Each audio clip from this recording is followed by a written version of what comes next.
Hi, everyone. Good evening, everyone. Hey there. We are super excited to welcome Jon Eng to the Endurance School Masterclass this evening. Jon Eng is a former baseball player, also a distance runner and marathoner, and an Ironman triathlete. He has a super cool background that I'm going to do my best to do justice to here in a second. But he's opened and managed health clubs in Washington, D.C., along with helping build one of the larger triathlon clubs in the country. Co-founded a nonprofit here in Portland. He's produced running and triathlon events in China, and he has also ranched in Eastern Oregon.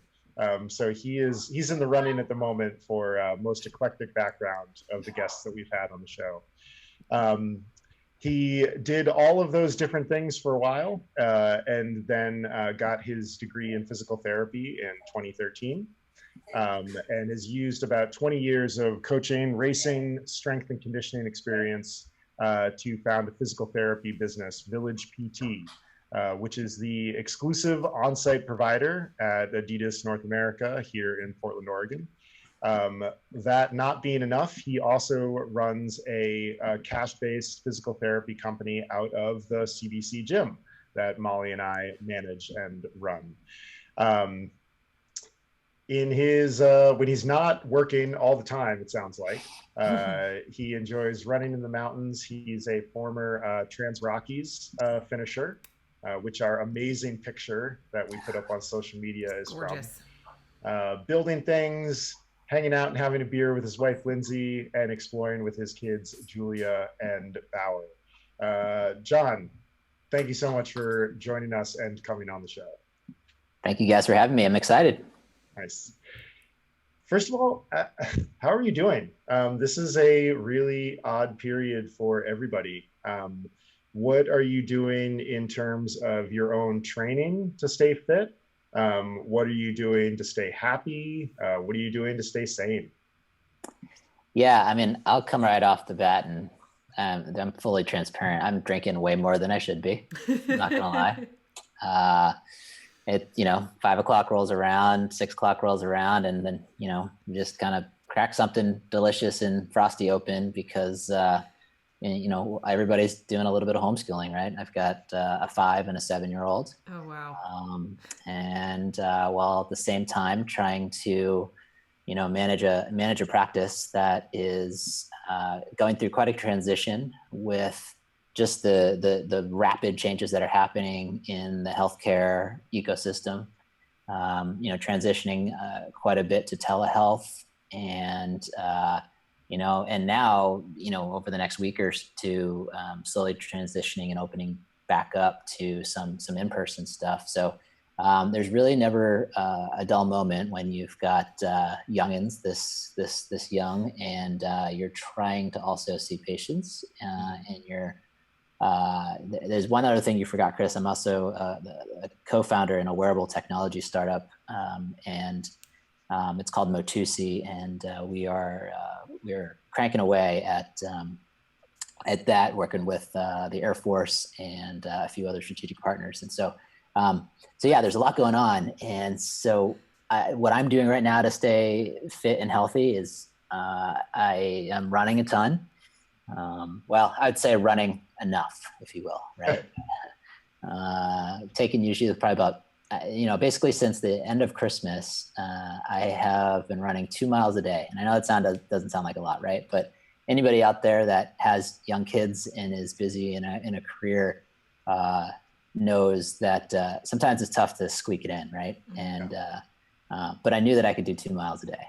So I've been doing that really consistently, other than the time that I think our whole family had COVID about 2 months ago. But other than that, I haven't missed it, and getting ready for a 50K with a buddy in July that hopefully will go off. But so obviously I've been running a little bit more than 2 miles a day now. But yeah, and then I also built some monkey bars in the backyard for my kids. So they challenged me to do muscle ups and toes to bar and all this stuff. And my daughter in gymnastics was like crushing me.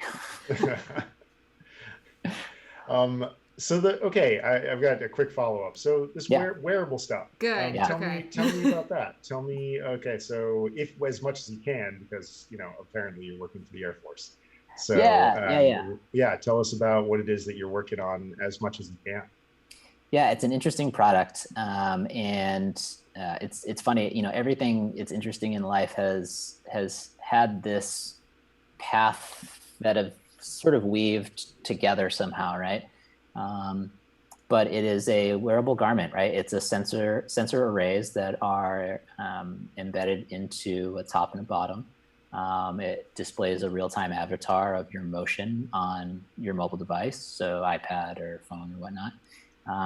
And it gives you real-time data feedback about joint angles at this time, right? We have lots of development in the works for other sensors to be fused in with this, and different motor, machine learning and AI that's going to be happening. But it could be used. It certainly will be used in the performance world, whether you're an athlete or a military athlete or an industrial athlete. But there's also the clinical application of it to help improve clinical workflow for PTs. And interestingly enough, with this sort of forced push into telehealth, there's that other use for it, where we can help serve patients in a different way, and then also just in the clinic. It's a tough place for PTs in clinics that are really having to push high volumes, and if we can help in any way improve efficiencies for PTs that make their lives easier, then that's what we're trying to do with this technology. So that is awesome. Tell us how. Because I think I've got a vague idea of what you're talking about how it would help. Yeah. Walk us through exactly why that would be an effective use for an in-clinic physical therapist. Yeah, right. So one of the ways that I think that it would be adopted is it has to be more useful and better at doing something than our clinical eye, right? Because there's great PTs out there. We have been trained in a way to look at the way the body moves and how it interacts with the environment. And so it's not simply to just do that, right? To take away the therapist. It's really meant to enhance what the therapist can do. So with that, meaning, right now, when we go to insurance companies and we have to, make our case for someone, for us to get paid for a claim, it's our word against a nurse case manager's, word. There's little objectivity to it, right? There's questionnaires, there's validated questionnaires out there, but those are all subjective as well, right? What we hope to achieve is to shift the system so that there is some objectivity to for both sides to have a much stronger foot to stand on. Without going too far into it, there's a lot of stuff happening with legislation about how electronic medical records will have to have a common API in the coming years. And so when we can introduce technology that would then seamlessly, with a click of a button, the clinician would no longer have to sit there with their own spreadsheets that they've created and do some calculations, and the workflow goes much faster when you can hand an iPad to a patient and say, hey, listen, I need you to do these things for the next 20 minutes, right? Get them in, you get them recorded, you get them corrected, you do all those things. And I'm not saying it's replacing a PT, it's just helping to offload some of that load that they feel, right? Automating some of the things that can be automated. That's and really there goes cool. My dog, of course. It's like some of the stuff in the bike fit world, like where, like some of the motion capture stuff where, that's not going to replace what a good bike fitter can do. Like where, you can look at somebody and be like, oh, okay, I see but it really helps to be like, oh, your knee extension angle is 130 degrees. That's way too low. It's nice to have that, that confirmation of it. Yeah, you're right. Garage is open. Thanks, buddy. The garage is open. This is like every meeting these days. I know. That's exactly. So what? Yeah, I agree. Remember what was the system they had at Athletes Lounge when Retool. Retool, right? So if you think about Retool, right, it didn't replace what anybody of us were doing, right? But what it did do is it provided that ability for a skilled bike fitter to take that information and then display it for their customers or their clients, right? And then a really great education tool, right? And what we hope is that we do a good enough job of interpreting the data that we're going to be collecting and then delivering it to the patients in a way that is just you don't have to explain it, right? It goes so many steps further than just the data itself, in that it just is intuitive, right? Like think of an iPhone or something like that, right? Or just think of things when you just turn it on and it just, oh, okay, you understand what's wrong without you having to have a PhD or a doctor or something like that, you know? Mm-hmm. It's got to really help with efficiency. Yeah. Gosh, I don't know how many people really care about this, but but totally happy to talk more about it. But I feel like no. I mean, this stuff. This is interesting, and you didn't put it in your bio, so now I have to ask. It's still mildly under the radar. I did put it up on LinkedIn a few months ago. Sweet, very cool. We had a few contracts that went public, and so we felt like we needed to be a little bit more public. But we're still flying under the radar quite a bit, but with good traction with lots of good partners. So awesome. It's exciting. Ever more interesting. Can you tell us a bit about how your business has changed in light of COVID-19, like how things have shifted for you? Yeah, I mean, volume's way down. Yeah, absolutely. Right. A combination of people having their own, life challenges in their own way. Right. Surgeries are done, right? Except for they just started back up this week here in Oregon. Mm-hmm. I have two patients having surgery that have been waiting for, about 2 months now to have surgery. They actually are having them today. One a shoulder stabilization, and then another, every once in a while you get one of those ACLs that just doesn't regain what it should. And there's no rhyme or reason for it, but having that guy readjusted. And so those are two patients that, that will certainly need to be seen, but the volume of all of those other, I don't know, they're elective or just all those type of procedures has gone way down.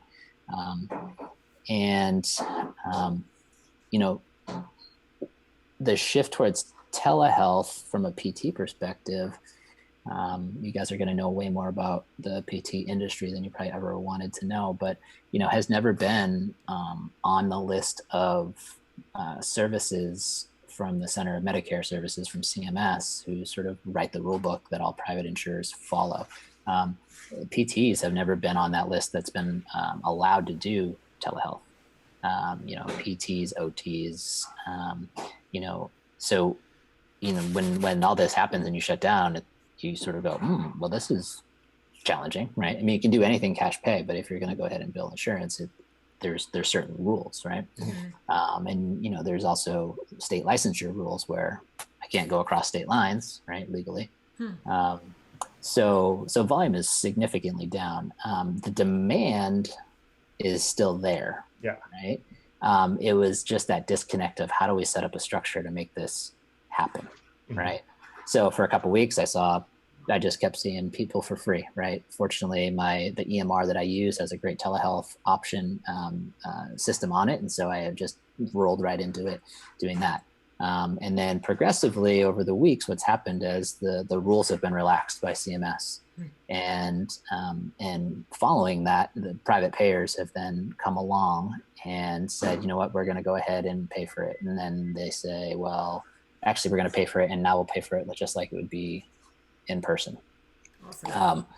So things have progressively gotten better, but it was things definitely saw a decrease, and I think I've had to be interestingly creative in sessions, and things that you never really think of. It's like, well, I can't put my hands on the patient to find out which side is stronger, or get a sense of how this joint's moving, right? Fortunately, I have a strong background in movement, movement science, and the ability to really assess that. And I've just, created tests to unilaterally test something, and we compare. I mean, can you hold this position for 45 seconds, right? And it's incredible what you can find out from very, very, very simple tests when you're just being you be very specific about what you're trying to identify, and and then you start following down the path of you just do your differential diagnosis, but it's remotely, right? So that's in a session, it's no different. I tell people, I say, listen, you're going to be moving today. I'm going to be asking you to move. We're going to be a little less efficient because I have to explain / demonstrate, and we're going to be holding laptops, and it's going to be a little weird, but I'm going to be on the floor. You're probably going to be on the floor. We're going to be in weird positions, but in an on-screen, but it's going to be fine because we're actually going to dig down and figure out what it is most likely that's, causing X and come up with a game plan for you. So. What advantages are you finding that telehealth is offering both you and your patients that maybe weren't there in before? Yeah, there is an efficiency in it, right? I have to say, what was I thrilled about starting this? No, right? I'm a social person. I like to be hands-on with patients, but I've really grown to see the value in it, and we're having good success. And not every patient needs to be seen in person, right? So many times I'm getting people coming in for appointments because they're worried that there's something really wrong, right? And they're like, this just doesn't feel right. Like, should I go get an image? Should I not go get an image, right? And normally I shouldn't do this. I make myself a little too available, right? I'll usually be texting with patients, or they'll call me or whatnot, and I'll do that stuff just all the time at the expense of time with my family, right? But what's been interesting is I really like how it delineates time that is, and it really does it justice, right? Like if you're doing it through texting and phone and whatnot, I'm not fully dedicated. They're not fully dedicated. And now what I find is that even with a 30-minute just dedicated appointment, we can be extremely efficient, and we just get it done. And so I can tell them, like, nope, there's no red flags here. You're good. You got a little amber flag, and I need you to be careful of X, Y, and Z. But for the most part, you're good. Like, go run, and I can give them parameters, and that's all they need is that little check-in, where they don't need to have to get in the car, come see me, and me be somewhere else. I think socially, I think I really like the interesting humanization aspect that's happened from all this screen time that we've all had. We're realizing, people are not thinking of themselves as that important anymore, right? You can't, like, you got a 5-year-old rolling over your shoulder, right? You got a dog barking in the background, right? Like, it sort of humanizes us all a little bit more, and I don't know if it makes us closer, but it sort of brings each other into our lives a little bit differently. I feel already quite a bit a part of my patients' lives, and it's another way to maintain that. So, I think that answers your asking. Yeah. Will the addition of telehealth, will that change the way that you work with your athletes and with your patients in real life? Do you think that has opened doors for you? Like, how will that change things going forward? Yeah, I think so. There's two things to consider with this, and my first response to that question is I want it to. I want there to be a portion of time during the week that is for telehealth. I just think it's a really useful tool. But here's a challenge with that. It will always remain a useful tool. The question is truthfully, will I get paid for it? And I know that sounds terrible to say, right? But these standards or the rules and regulations, they're relaxed now. They may go straight back to day one again, right? And they may say, no, PT is no longer covered by Medicare, which means it's no longer covered by insurance, right? So if you're going to do it, it's all going to be cash pay. So the patient's going to have to pay out of their pocket for it, right? And as opposed to they just pay the regular copay, I bill normal insurance, and it just flows like it would be an in-person visit. So there's some institutional or some structural things that will need to be considered. But I all other things being, I would have loved to have a portion of this that would continue to go that way. Now, that doesn't mean that I couldn't maintain a cash side of things, right? Because that would also remove any barriers in terms of state licensure. Like I could, I could see patients wherever, right? Because they're basically just a client, right? And so, there's some pluses and minuses to that. And so I think there's, it really that such to be is just reverts back to being those skill sets that you develop when you're a coach, right? Like think about what you guys do every single day, right? You're advising your athletes, you're getting the data that you need to get back from them with whatever platform that you're using. And you're advising them as best you can, right? Without being there. But you also don't need there to be there. You don't need to be there. You need to be there for all their training.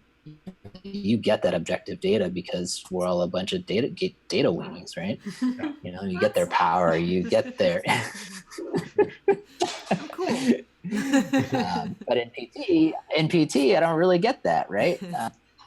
So that's another reason that this wearable is so interesting to me as well. Yeah, that's amazing. Yeah. So imagine that some of our audience, they're probably in the shoes of some of your patients. So they're experiencing telehealth maybe for the first time. What would you say are some best practices for them to optimize their telehealth experience? That's a great question. If you had asked me that question 6 weeks ago, I'd say, I don't know. But now, I would say that they should prepare similarly as if they were to have a normal PT appointment, right? Dress in appropriate clothing that you can move, that you can expose the area that you're that's in question.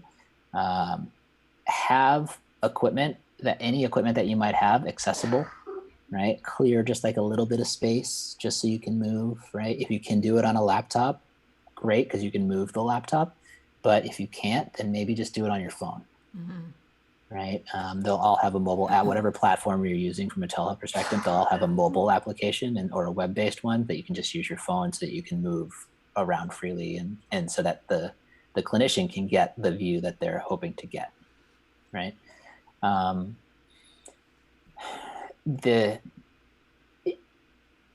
I think that whether you're in person or whether you're over the screen, the patient should be prepared to ask those critical questions, right? They should have what exactly they want to get out of this appointment. If the therapist, if the physio is not asking what they want to get out of the appointment, then they should let that be known, right? What is their major concern, right?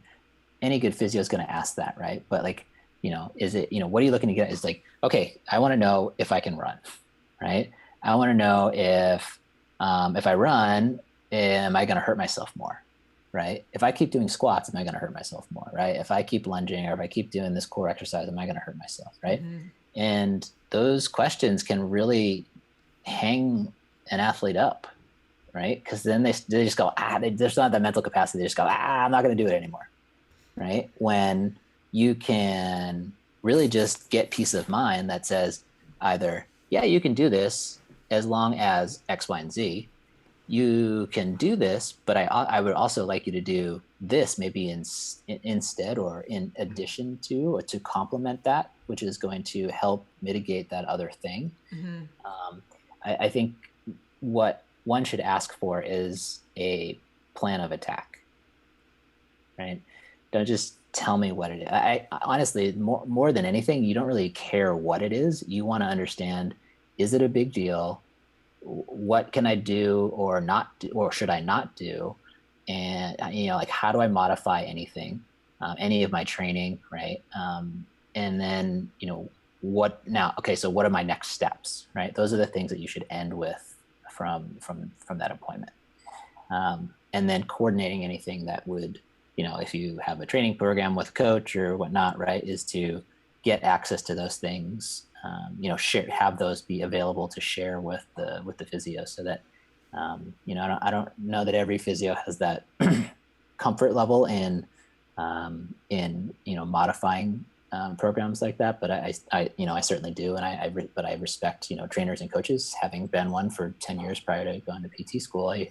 But working together with that and making it a team approach, so that the athlete's the one that benefits and is the focus. Absolutely. I would so much rather have my athletes seeing a PT who is collaborative and like willing to say what the limits are also, because I think that the best that we can do is sort of feel our way through it, and you have a lot of really important information.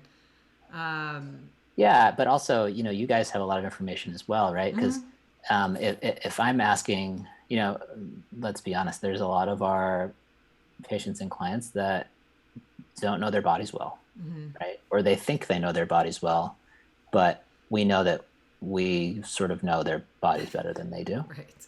And that's not like an arrogant statement. That just really is the way that it is, right? Like you probably know your wife or your husband better than they know themselves sometimes, right? And so the what you can shed light on from they say they're doing this, but they're really doing this in their training, right? Like, they're spending all of their time at LT, right? Or whatever, right? Like, and so the all that extra color that you guys can provide can really provide insight into the why something's happening. Right. Yeah, I think that's great. Yeah, it's like that old like who's pushing sport forward? Is it scientists or coaches? And there's always that tension, right? Of like, coaches are like trying stuff and scientists are experimenting with stuff, but there's always this like, but they operate together. They don't operate in opposition. They should. Right. Yeah, right. Yeah, well, and ultimately it's up to the athlete who executes and who makes decisions. And scientists and coaches can do the best they can, but like without a full picture of who that athlete is, like I'm sure an athlete presents to you as a very different person as they may present to their coach who speaks to them once a week, and has seen them through some dark times, not that, people are trying to be good, to get A's in medical situations a lot. Yeah. Along the lines of those lovely hardworking athletes.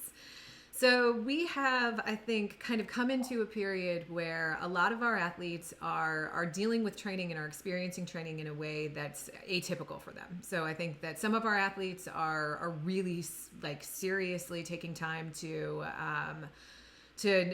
make sure that their training is a really key part of what they're doing, to work really hard and to be really diligent and to try to process some of what's going on in their life by having a structured training schedule.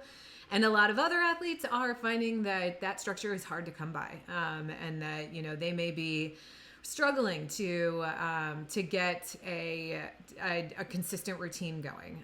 So what we're seeing the possibility for is, like, as we come out of this period, that there will be a lot of people who are sort of like raring to go, who may have lost some fitness in the preceding couple of months.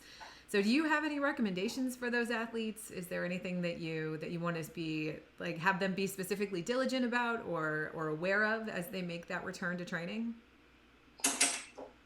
It's an interesting question. One of the interesting things that I've recognized over these, past 4 to 6 weeks has been these weird injuries or nagging pains that normally would not be bugging the patients that they're bugging. Seasoned runners, long running history, long cycling histories. I'm like, your knees hurt? Like, And it's, it's like, oh, yeah, it's killing me when I go uphill or they're on the stairs. I'm like, yeah, I can run forever, but it's just killing me when I'm doing this and this. I'm like, God, doesn't make sense, right? Because you're always thinking with, someone that's super fit or an athlete, you're always, trying to make it more complicated than it needs to be, right? And, I think fortunately having worked with so many, professional athletes and Olympians and like people that really performing at a high level, I've realized over the years that they have the same parts that we do, right? It's the same thing. They're just a hell of a lot better at using them, right? And we sometimes try to make it more complicated than it needs to be. And what's really interesting is that all of us with the changes in our life are experiencing less movement. I know everybody is saying, oh, I go out for walks all the time. I go for runs and I'm doing this and I'm staying fit, blah, blah, blah. But the reality of it is if you take the totality of movement throughout the day, we're moving less. Like just think about, okay, how far do you have to go pee? You have to go about 10 feet to go pee, right? Well, at the office, you got to walk down the hall and you got to go up maybe down a couple stairs, right? You got to go across the street to go to the cafeteria, right? All those little things add up to an aggregate lot of motion throughout the day, right? There's a lot of up and down. And we're not like, we don't get that at home.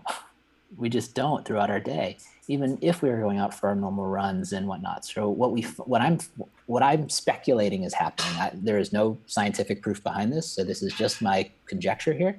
I'm speculating that people are going more than ever from 0 to like 100, right? And there's no in between. There's like nothing in the middle ground that's happening, right? And if you just take basic training principles, that doesn't work, does it? Right. Right. Like obviously, yeah, we don't want to spend all our time in the middle zone because then you don't get any physiological adaptations, blah, blah, blah, right? But if you also go from here to there, that's not going to work. It's not going to be very, very good. Apologies. No worries. It's real. Again, yeah, exactly. Yeah. It's nice. The part of living in a box. So the that you probably have all had friends that have had knee surgery or someone that's gotten a knee injury or ACL or whatever, right? And that lame exercise where you have to straighten out your knee as hard as you can and you squeeze your quad and you lift your leg, right? Well, there's a true mechanical reason for why you do that, right? It's to line up your patella in the femoral groove, right? In here, right? So that when you contract your quad and you elevate your patella, it's in the right place at the right time so that you don't get force that goes through here, right? Because the patella just adds an increased moment arm so that you have that increased force for the extension mechanism out of the knee, right? Well, if that thing isn't lined up, if your patella isn't lined up in the groove perfectly, when that quad contracts and puts all that force through it, it is no longer an evenly distributed force on the backside of that patella. It becomes a crazy sharp, piece, very much focal, right? And so that's what people will experience is like this sharp pain or even sometimes just like a dull ache or whatever, right? But what I've been finding is a lot of seasoned runners, if I get them to do quad sets, that mitigates their knee pain because I'll get an email 3 days later from them or a text from them and be like, dude, my next run was perfect. It was great, right? And I'm like, it was frustrating me for no end, right? When I was seeing this, I was like, there's no reason you should be having knee pain, Meg. Like, this is stupid. And if I got, I just sort of pulled it back to the fundamentals because I was searching to figure out how do I test these things without getting my hands on them. And I just went straight to, just endurance tests. Can you hold your leg straight? Like, let's compare left to right, 45 seconds, right? And sure enough, right, the right leg just like wouldn't do it, right? It was like, God, at 20 seconds, I feel like I'm shaking. I can't keep it straight anymore, blah, blah, blah. So I went down a rabbit hole and I forget the original question. This is great. Keep going. Yeah, this is awesome. But ultimately, it was mostly like, how do we stop our athletes from like running out and hurting themselves? But yes. This is excellent. Sorry. So I say all that to say that so that people take a moment and just recognize that life is different, right? Mm-hmm. So that if things aren't feeling the same way that they normally have felt, that's not crazy. And that's okay, right? Mm-hmm. So we have to understand that and say, okay, well, if that's not the case, right, then yeah, there are times where you should still be training at a high intensity, right? Mm-hmm. But I would argue that the value is going to come out of increased frequency and reduced duration, right? It's the same principles of bringing somebody back after an injury, after a surgery, whatever, right? It's frequency, it's frequency first, right? And then you start layering on the duration, right? And that would be, like my single, biggest, pearl, if you will, for everybody is to say, get your frequency back up, right? So let's say you haven't been as consistent with your running, right? And I just use running as examples because it's the most ubiquitous. Yeah, right? And I'm happy to share my return to running program with people. For most, I would assume most people on this, what are we calling this? Broadcast? I don't know. Broadcast. Yeah. I would say most people on this broadcast are beyond this return to running program, but you'll glean some insight from it and you can use it however you see fit. But I would simply say, if you don't even use that program, I would say 2 weeks, and this is what I say to people that haven't run in a while, right? 2 weeks, 20 minutes a day, 20 to 25 minutes a day. Just get out there for 2 weeks straight before you start, building or doing anything up like that, right? So I would say I do that myself when I've been lazy and I haven't been running for a while, right? Mm-hmm. And what it does from an not emotional, but sort of a mental standpoint is it releases that stress and anxiety about, oh man, I got to get in miles and this many miles today, right? I got to get this workout in, right? What you realize is that, you're going to crank out, maybe half of it's a walk. I don't care, right? But you're going to get 20 to 25 minutes in a day, right? Mm-hmm. Because in aggregate, you're going to get more done in 2 weeks than you would if you just tried to get in your, 3, 5, 6 mile runs or whatever in, right? Because 20 minutes we all have time for. And sometimes if you're like, I have a 5 mile run, I don't have time to do that. You can't fight 20, 25 minutes. Right? Yeah. And That's the great. amount of fitness that you get from that frequency is mind-boggling. Yeah, it ends up being more usually over the span of a week than if you did 3, 5 mile runs. Absolutely. Yeah.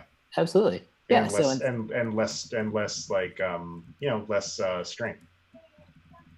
Less strain, and you get better quality miles in. Mm-hmm. I was going to ask you next about your like coach to PT background, but I kind of think we've done some of that already. And we're getting some really good questions in chat. Oh, good. There's actually people watching? Yeah. It's more than just PT too. But she does say hi. Oh, there's someone I know? Yeah. Amy. Jenny says hi. Jenny Grief from Bend. Or from here, and then Hood River, and then Bend. Mm-hmm. We have a bunch of folks out here. Karen, Sebastian, my brother Pete. Yeah, we have a good crew. This is a great crowd. And that's only the people who are putting something in the chat. We're box. actually talking, yeah. Mm-hmm. Looks like one of the athletes I work with, Becky, is here. So yeah, no, we got a good group. I mean, this is, I think I've got a question and Molly's got a cool question, and then we'll kind of open it up to chat. But like, so you run a cash-based PT business, and like, it's one of those things that like, that should seem like the simplest thing in the world, but we're so used to the like insurance regime. Like, tell us a little bit about, first of all, your motivation do that, like why did you want to do that, and then second of all, like how does it work, like, and like kind of what is the pricing structure and how did you arrive at that? That's kind of that's I think from a nuts and bolts perspective, I think people might be interested in that. Yeah, I mean, I wanted to do it largely because I have to have I have to have an employee, for all the work that I do with Adidas, and it's all insurance based with Adidas. I have to have an employee to help me with that, right? If I had a cash pay practice, it's as simple as swiping a credit card, right? Yeah, do I have to chart? Of course I have to chart, but do I have to, and I deal with 2 insurances, Blue Cross, Regents, Blue Cross, and Aetna, right? It's unfathomable if, when I was at Pace, like what Shirley had to do, and with all of the different insurances, is it's almost a futile task to deal with all of them, right? Just to get paid. I wanted the freedom from the traditional system to be able to not have to answer to an insurance adjuster saying, do you really think this person needs another visit? Is that really why I went to school and what I want to do with my time, right? That was the true motivation for that, right? The other motivation of that is when when you reduce your overhead, you keep more of the pie, right? I mean, just a straight economic piece, right? Like if you reduce your costs, you keep more of it. So that was largely the reason. I don't know much what else to sort of say about that. I think so pricing. You talked about pricing, and you talked about sort of the client experience of because we're so used now to the weirdness of insurance, like for sure. And so just what is the experience like for a client? Because that's one of those barriers to entry where people are like, well, I don't know how this works. So they end up not going to see you. And I think demystifying that might be nice for them and hopefully for you. Yeah. So what's interesting is so when I was, and this is how clinics keep the doors open, right? I'm simply just stating a fact. I'm not saying an opinion or whatnot, right? But simply, the plan of care that is established when you're working in a larger clinic is typically everybody's been through this. Oh, I got to see you 2 times a week for the next 6 weeks, blah, blah, blah. In my humble opinion, I think as an industry, we overtreat. And the reason we overtreat is because of the way that we get paid. The way that we get paid is through service, right? And seeing people in person. And that's the only way clinics can stay open. I don't have to do that anymore, right? I see patients 3 or 4 visits and they're on their way, right? I don't have to do the 6 to 8 visit thing anymore. It's more efficient for the patient. It's more efficient for me. I can fit new patients coming in. And in the end, depending on what someone's insurance, coverage is, I end up being cheaper, right? Even though, it might seem like it's a big chunk. And, I might get on a slight soapbox here, but, people were willing to pay me $150 an hour as a personal trainer, but they're not willing. They're more challenged to pay that for me with my doctorate. That's right? Got to be the copay mentality. Yeah, I don't. It's a structural. I've never thought about that. It's sort of the institutional thing, right? Yeah. And people, as a personal trainer in Washington D.C., I made more per hour then 15 years ago than I do making an hour now as a physical therapist with a doctorate. That's amazing. Yeah. It's a very good point. But again, so do we do things for money? Yes, we want to pay our mortgage, but we do things because we love them, because I truly don't feel like I go to work every day. Like I love what I do. And so, in the cash pay practice, I also kind of over deliver, right? I mean, that's just sort of my MO, right? It frees you from those other limitations. Absolutely. And a pricing structure, I'm lower. The average going price for a cash pay visit in Portland is $160 to $220, right? I charge $150, and you can read reviews, you can do whatever you want, but I think it is well You do good worth work. the value. Yeah. Yeah. Yeah. Like I don't have a problem. I don't have a problem, asking that much money. Yeah. Right. I kept, people tell me to go up more and more. I do have a problem with people charging $220 a visit when I just think that is a barrier to entry. Right. Mm-hmm. But I keep it reasonable, so that I can continue to see families. I see, I'll see a kid from middle school all the way up through college and in their life, right? Like I'll see the mom and the dad. Like it's just the right thing to do. Mm-hmm. You got some props from Jenny for the cash-based clinic. Yeah. She's a fan. So we have an athlete who is super stoked on Counterstrain. We know that's something that you have some experience with. So for the uninitiated, can you tell us a little bit about what that is and sort of how you have seen a benefit from it? Yeah. So this is so I can understand our athlete better. This is totally so. This is me being like, oh, this will help. Oh, sweet. I actually want to know who he goes to see, or he or she goes to see, because likely I will know who they are. So I also been fortunate enough to be in the instructor training program for Fascial Counterstrain Academy, and I will say that in my 7 years of clinical practice, it's nothing that I ever learned in PT school. But I will tell you, it has become the single most useful tool that I have in my toolbox that I use on a daily basis with patients.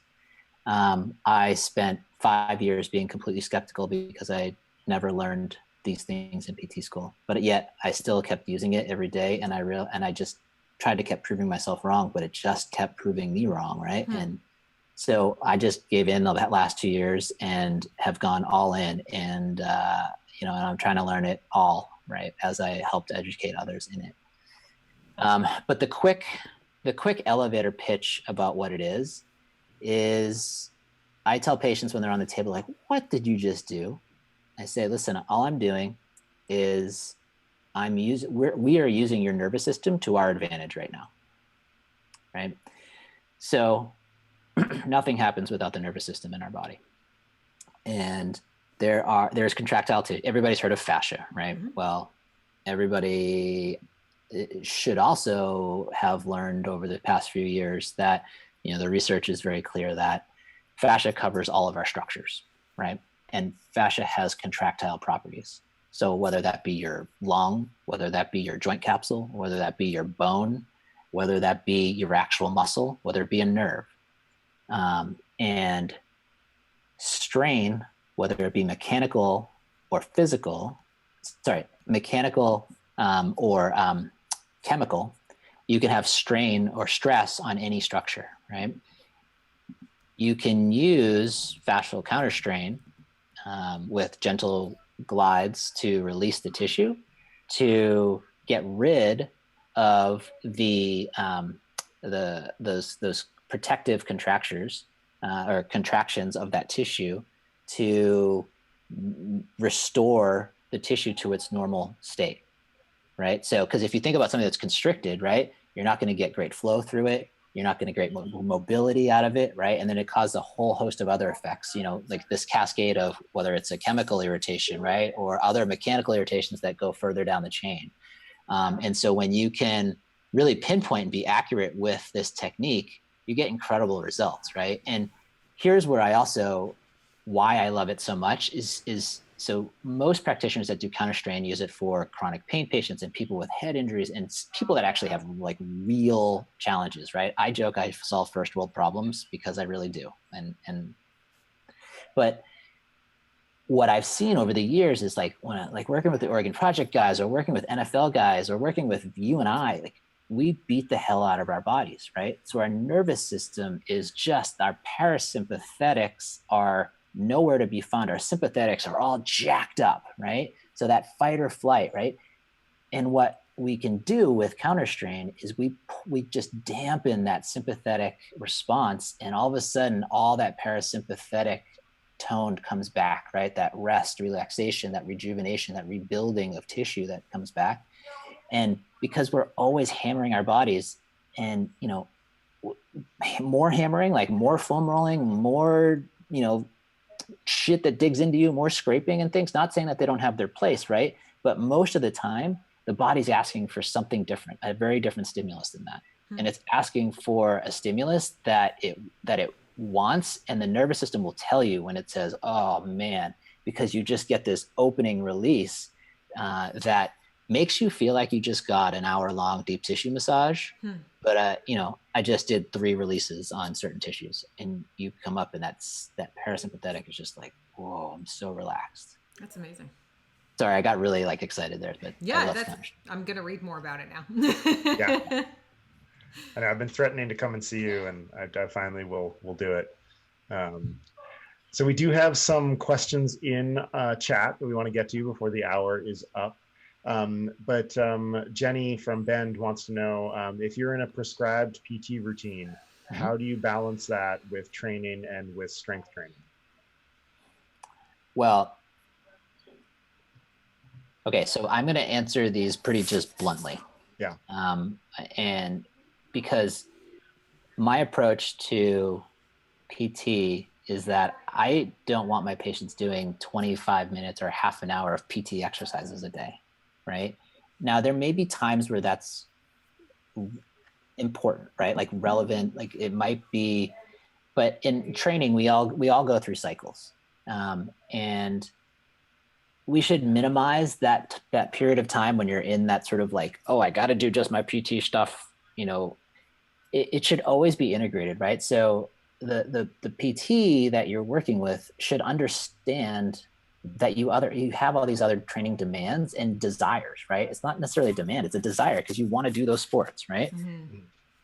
And so having an understanding about what that training entails, I think, is really valuable for that PT to understand, because then they can start incorporating those exercises that they're trying to give you, right? You may need some isolating exercises, but for the most part, you may also need technique tips, right? You may need just simply one little isolated thing that helps to activate before you go out and do your sport, right? It shouldn't be that you have to add on a 5th sport to triathlon to do your PT. I mean, unless you're truly like injured, right? Like you have, like you have an irritated Achilles sheath or something like that, right? Where you actually have to do some dedicated load management of a structure, right? But if you're sort of healthy and you're managing nagging injuries or things that are just not making training fun, then there should be a way to incorporate that in, right? That's just my opinion. I think there should be a way to do that, And so I think to be more specific, to answer that question is, if you feel like you've got, 12 exercises that are completely unrelated to your world, ask why, one, right? Because if someone can't answer why right in front of you, then we'll walk the other way. But and ask, like, how can we incorporate this into what I really want to be doing, right? Because that's the end result that you should be getting. That's the type of service that you should be getting from a PT. So we have another one from Karen that I'm really interested in, because I feel like this is something that I hear a lot of athletes kind of wondering about. So her question is, do you have any hints on high hamstring tendinopathy versus piriformis syndrome versus sciatica? Does a diagnosis make a difference in how best to approach rehab? Great question. Right? Yeah, no, Thanks, it is Karen. It is a really great question. And oh man, do I answer this with my traditional PT mind or my Counterstrain informed mind? Ooh, please Counterstrain. Both. Yeah. So my biomechanical PT mind would say, well, your SI joints aren't moving all that well, so you're getting a little extra pull on those proximal insertions of the hamstring muscles, right? And when you go into that region of the body, what you realize is that all of those things are really, really close together, right? So I just actually had this up, but so if you look in here, right? So what you're going to see, so that blue highlight is that sciatic nerve, right? You're going to see the piriformis. It comes out just under that piriformis muscle right there. So if I highlight the piriformis. What app is this? So that's the piriformis right there, right? And then the hamstrings, the hamstrings are 3, but I'll just highlight one of them to show you where it comes up and inserts on that ischial tuberosity, right? And so all of that stuff is really, really close by one another, right? And so when you,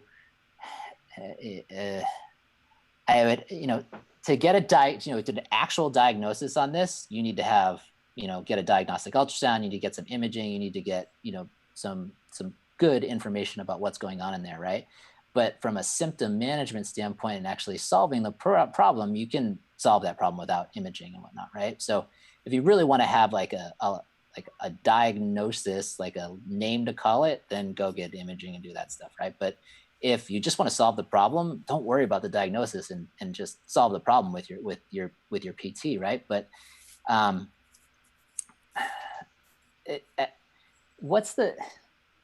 what do you feel like the essence that she's trying to get to with this question? Like, what is she trying to? I guess, does what it is change how you would treat it?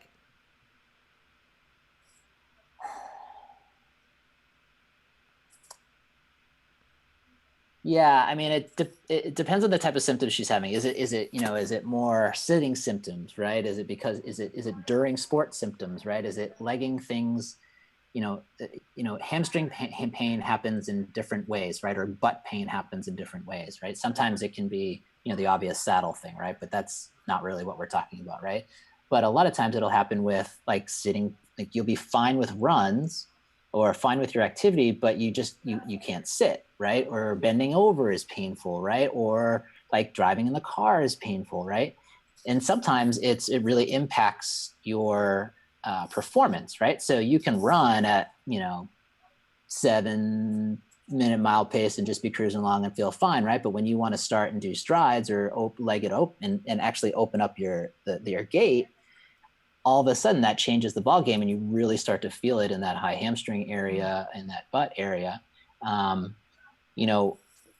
Those are different things. Those are very much different things. She says sitting is worst. Sitting is worse. Yeah. Yeah. So if sitting is worse, it's, and this is just a clinical experience thing. Usually when sitting's worse, it's a visceral issue, right? So your visceral organs are in your pelvis, right? They sit down in your pelvis, and so when all of those structures have to be held in place by something, by a tissue, right? The majority of those tissues that attach and hold those organs in place attach on the front of your sacrum, right? So when we have some sort of dysfunction or some sort of, imbalance of stuff going on in there, oftentimes that will impede the mobility of SI joints, right? And then when positionally, you'll feel things, right? Again, hard to answer specifically her question without spending time with her and working with her, but I would, but all those things need to be considered from a subjective and an objective, standpoint, right? While we can explain it away a lot of times with the biomechanical model, it's oftentimes not just that simple. What's your Counterstrain brain want to say? That's what I was saying. I think it's more that the visceral, there's a visceral component that's involved, right? And typically it's a GI thing. Not saying that she has like, GI problems. It's more simply that, typically what happens with why we say dysfunction in Counterstrain, but that doesn't mean that something's wrong, like it's, something's haywire or something, right? You have IBS or something like that. It more means that it's like a sports car, right? when you're driving along, or let's say your bike, right? Like you're riding along, and you just that front derailleur it's just not tuned right? So when you're in, your big ring, there's like this little rub or something like that just pisses you off every time you go over there. Mm-hmm. Like, you've got a great sports car, everything's working fine, you can still go fast, right? But you got that thing that just isn't working well with the rest of the team.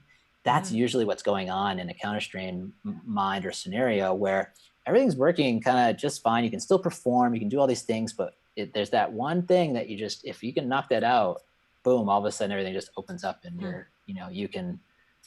just flying. We got a question. I think this will probably be our last one. Though